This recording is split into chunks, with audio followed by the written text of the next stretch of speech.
गिरफ्तारी होगी, लेकिन पहली बार ऐसा देखने को मिला जब दो राज्यों की बिल्कुल, ये पुलिस के पहली बीच बार में है कंचन जब दो राज्यों की पुलिस आमने सामने नजर आई। 20 घंटे तक टकरार चली। अब देखना यह होगा कि आखिर कौन किसके आगे झुकता है और आखिर न्यायपालिका क्या फैसला लेती है इसमें। कंचन, आप नजर बनाए रखें। बहुत बहुत शुक्रिया जानकारी के लिए। प्रधानमंत्री नरेंद्र मोदी के इजरायल दौरे का आज दूसरा दिन है। दिन की शुरुआत में प्रधानमंत्री नरेंद्र मोदी ने यरूशलेम स्थित होलोकॉस्ट के स्मारक याद वाशिम में मारे हुए यहूदियों को श्रद्धांजलि दी। इसके बाद वो इजराइल के राष्ट्रपति इसाक हर्जोग से मुलाकात करेंगे, जहां द्विपक्षीय संबंधों और क्षेत्रीय हालात पर चर्चा होगी। इस दौरे के दौरान दोनों देशों के बीच बड़ी डिफेंस डील हो सकती है। प्रधानमंत्री नरेंद्र मोदी इजराइल के प्रधानमंत्री बेंजामिन नेतन्याहू के साथ प्रतिनिधिमंडल स्तर की वार्ता भी करेंगे। इस बैठक में रक्षा सहयोग, मिसाइल डिफेंस सिस्टम, साइबर सुरक्षा और एडवांस टेक्निक के सेक्टर में साझेदारी पर फोकस रहने की उम्मीद है। प्रधानमंत्री नरेंद्र मोदी 2 दिन के इजराइल दौरे पर पहुंचे थे कल, और ऐसे में नेतन्याहू और उनकी पत्नी सारा नेतन्याहू ने एयरपोर्ट पर मोदी को रिसीव किया था। इसके बाद पीएम मोदी ने इजरायली संसद नेसेट को भी संबोधित किया।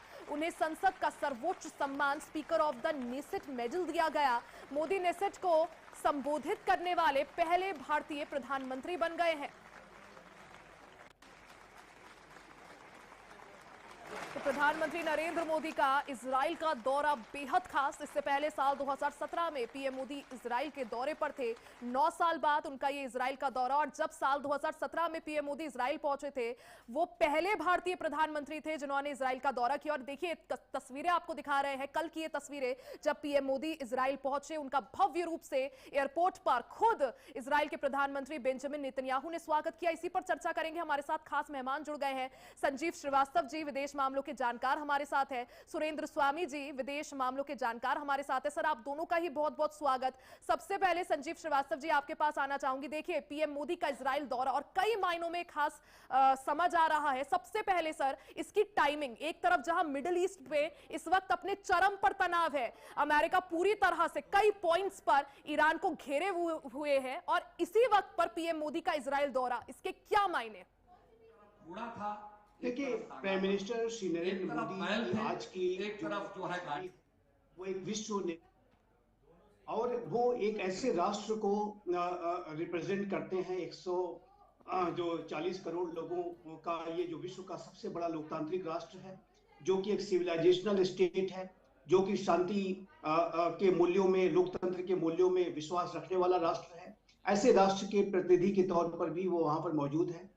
और जैसा कि आपने कहा कि वर्तमान समय में मिडिल ईस्ट रीजन में जो व्यापक तनाव की स्थिति है, गहरे तनाव की स्थिति है, ऐसे में एक बेहद सकारात्मक छवि रखने वाले विश्व नेता की और विश्व के सबसे बड़े लोकतांत्रिक राष्ट्र के नेता की यात्रा मिडिल ईस्ट रीजन में एक सकारात्मक वो संदेश लेकर के गई है। जैसा कि कल आपने देखा कि हमारे प्रधानमंत्री श्री नरेंद्र मोदी ने जब इजराइल की संसद नेसेट को संबोधित किया, तो उसमें उन्होंने अनेक ऐसी बातें रखी, अपने गाइडेंस रखे, जो कि मिडिल ईस्ट रीजन की समस्याओं के समाधान के रूप में देखे जा सकते हैं। एक तो सबसे पहले उन्होंने जो आतंकवाद की जो चुनौती है, उसके ऊपर उन्होंने एक स्पष्ट संदेश दिया कि आतंकवाद के संदर्भ में जो डबल स्टैंडर्ड्स हैं वो स्वीकार नहीं किए जाने चाहिए। आतंकवाद के संदर्भ में जो जीरो टॉलरेंस की जो पॉलिसी है, उसको पूरे विश्व को अपनाना होगा, और तभी जाकर के आतंकवाद की जो समस्या, आतंकवाद का ये जो दानव है, जो असुर है, उसको मिटाया जा सकता है। तो ये आतंकवाद के संदर्भ में भी जिस तरीके से भारत ने इजराइल के साथ सॉलिडारिटी दिखाई है, 7 अक्टूबर 2023 को हमास नामक आतंकी संगठन ने जिस तरीके का हमला इजराइल के ऊपर किया, उस दर्द को जिस तरीके से प्राइम मिनिस्टर मोदी ने कहा कि हम इसको समझते हैं और इस दुख को साझा करते हैं, ये भी एक बड़ा संदेश था। दूसरा जो सबसे बड़ा जो संदेश था, वो अब्राहम एकॉर्ड्स की उन्होंने चर्चा की। अब्राहम एकॉर्ड्स, आपके दर्शकों के लिए बताना चाहता हूं कि 2020 में ये साइन किए गए थे डोनाल्ड ट्रंप के पहले एडमिनिस्ट्रेशन के दौरान, और अब्राहम एकॉर्ड्स में ज्यूज, मुस्लिम्स और क्रिश्चियंस के बीच में एक संवाद की प्रक्रिया शुरू हुई थी। और अब्राहम एकॉर्ड्स के साइन हो जाने के बाद पूरे मिडिल ईस्ट रीजन में एक सकारात्मक वातावरण बनने लगा था। यूएई और बहरीन जैसे राष्ट्रों ने इजराइल को रिकॉग्नाइज कर लिया था, सऊदी अरबिया भी रिकॉग्नाइज करने जा रहा था। तो ये जो संवाद की, जो डायलॉग अमंग सिविलाइजेशन की जो बात है, वही इस मिडिल ईस्ट रीजन की समस्याओं का समाधान है। और प्राइम मिनिस्टर मोदी ने कहा कि ये जो अब्राहम एकॉर्ड्स यदि फिर से उसकी प्रक्रिया शुरू होती है, जो हमास के हमलों की वजह से थोड़ी रुक गई थी, वो इसका एक सोल्यूशन होगा।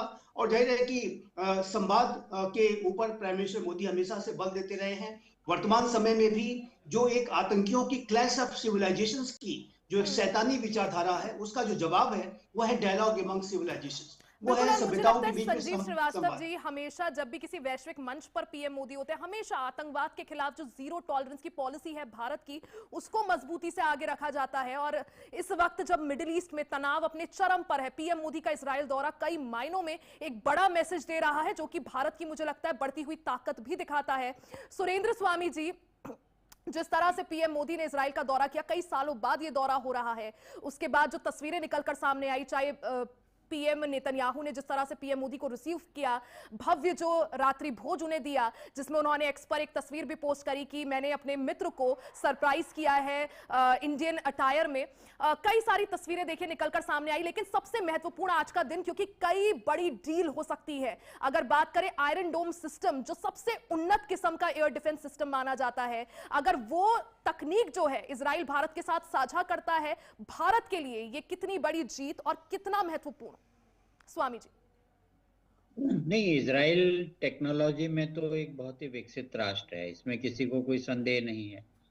और उनका जो आयरन डोम है, अभी जो इनकी लड़ाई ईरान के साथ और इधर हमास के साथ हुई, उसमें सबने उसको देखा है कितना उससे उनको फायदा हुआ है। तो आयरन डोम है, फिर हमारे लेजर हथियारों की भी बात है, उसके साथ साथ जो दूसरी टेक्नोलॉजी है, ड्रोन है, तो इन सभी विषयों पर बात हो रही है। और इजराइल एक ऐसा देश है जो हमेशा भारत के साथ खड़ा रहा, और उन्होंने कहा भी है कि अगर कोई भारत पे हमला करेगा तो वो इजराइल अपने ऊपर इस हमले को मानेगा। तो हमारी जो डिफेंस स्ट्रेटेजी है और जो हमारी डिफेंस की तैयारियां हैं, उनको और मजबूत करने के लिए निश्चित रूप से इजराइल है। और आयरन डोम वाला अभी हो पाएगा या नहीं ये तो मैं नहीं कह सकता हूँ, लेकिन ये निश्चित है कि जो दूसरे हथियारों के और जो डिफेंस की दूसरी बायलैटरल एग्रीमेंट है, उनकी काफी इसमें संभावनाएं हैं। दूसरा ये है कि हेलो जी जी जी सर, रखिए अपनी बात पूरी कर लीजिए जी। दूसरा ये है कि एग्रीकल्चर में भी टेक्नोलॉजी में बहुत एडवांसमेंट है इजराइल में, और हमें भी ज़रूरत है हमारे यहाँ की प्रोडक्टिविटी को बढ़ाने के लिए।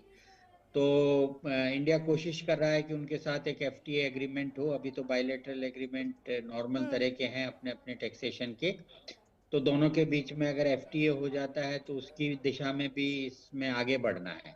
और तीसरी जो सबसे बड़ी बात है वो ये है कि देखिए, इजराइल भी इस्लामिक टेररिज्म से परेशान है और इंडिया भी उसी टेररिज्म से परेशान है। उसके बाद क्या हो रहा है कि जो इजराइल की लोकेशन है वो चारों तरफ से घिरा हुआ है, तो उसमें नेतन्याहू को एक तरह का मॉरल सपोर्ट दिया है इस समय जाकर के वहां पे मोदी जी ने, कि एक तो विश्व मंच से खुलेआम उन्होंने इजराइल का समर्थन दिया है, जैसे श्रीवास्तव जी ने कहा, उन्होंने हमास की निंदा की है और कहा है कि हम हमेशा इजराइल के साथ खड़े हुए हैं। तो ये इसके साथ साथ नेतन्याहू चाहते हैं कि एक एक्सिस बने उन कंट्रीज की जो इन इस्लामिक कंट्रीज से परेशान है। उसमें साइप्रस है, ग्रीस है, कुछ अफ्रीकन नेशंस हैं, तो उनका एक हेक्सागोनल एक इस तरह की एक बनाई जाए, क्योंकि अब खाली सुन्नी रेडिकलिज्म ही नहीं, अब शिया रेडिकलिज्म ईरान से भी हो गया है।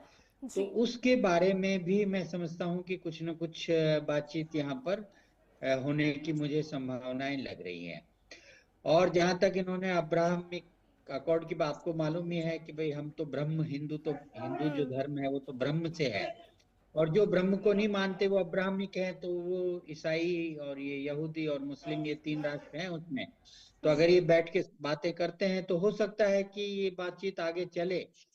लेकिन इस समय जो टर्की का इंटरफेरेंस और पाकिस्तान का इंटरफेरेंस है, उसमें थोड़ी मुश्किलें इसमें आने की संभावना है, और इसीलिए मोदी जी वहां जाके हमारी जो नॉर्मल बायलैटरल ट्रेड एग्रीमेंट है उसके साथ साथ एक विश्व को ये मैसेज देना चाहते हैं कि भाई आप बातचीत करके शांति स्थापना की कोशिश कीजिए, और यही एक रास्ता है। और जहां तक भारत का सवाल है, हम तो इजराइल के साथ खड़े हुए हैं। बिल्कुल संजीव, बिल्कुल स्वामी जी, जिस तरह से आपने भी कहा सुरेंद्र स्वामी जी कि एक बड़ा मैसेज जो है वैश्विक स्तर पर प्रधानमंत्री मोदी द्वारा देने की कोशिश, क्योंकि कोशिश यही है कि ये जो मैसेज है वो लाउड एंड क्लियर जाए। संजीव श्रीवास्तव जी, देखिए क्योंकि टाइमिंग को लेकर कई तरह के सवाल उठ रहे हैं कि यही मौका क्यों चुना प्रधानमंत्री मोदी ने। जिस तरह से ग्लोबल साउथ की आवाज भारत मजबूती से आगे बढ़ाता रहा है, दूसरी तरफ जैसा मैंने पहले भी जिक्र किया कि मिडिल ईस्ट में नाव अपने चरम पर है, पीएम मोदी इजराइल पहुंचते हैं, एक बड़ा मैसेज देने की कोशिश, क्या समझा जाए, क्या वर्ल्ड ऑर्डर जो है बदल रहा है धीरे धीरे? देखिए, भारत के प्रधानमंत्री श्री नरेंद्र मोदी की ये जो यात्रा है वो बहुत सकारात्मक मैसेज लेकर के आई है, और ये जो यात्रा है वो इस बात को दर्शाती है कि भारत मिडिल ईस्ट रीजन में जो अनेक राष्ट्र हैं, जो वहां पर जो सभ्यताएं हैं, उनके बीच में संवाद का समर्थक है। भारत मिडिल ईस्ट रीजन में शांति, सुरक्षा, स्थिरता, संपन्नता देखना चाहता है, और आतंकवाद की जो चुनौती है उसके ऊपर भी भारत लगाम लगाने और के लिए जिस तरह से संकल्प है। सुरेंद्र स्वामी जी ने भी कहा था कि इस्लामिक आतंकवाद एक ऐसा मुद्दा है जिससे भारत भी परेशान है और इजराइल भी परेशान है। यही वजह है कि जीरो टॉलरेंस टेररिज्म के खिलाफ, इस बात का जिक्र फिर से पीएम मोदी ने अपने जब इजराइल दौरे में वो पहुंचे तो किया। आप दोनों का ही बहुत बहुत शुक्रिया हमें समय देने के लिए और जानकारी साझा करने के लिए, और सीधा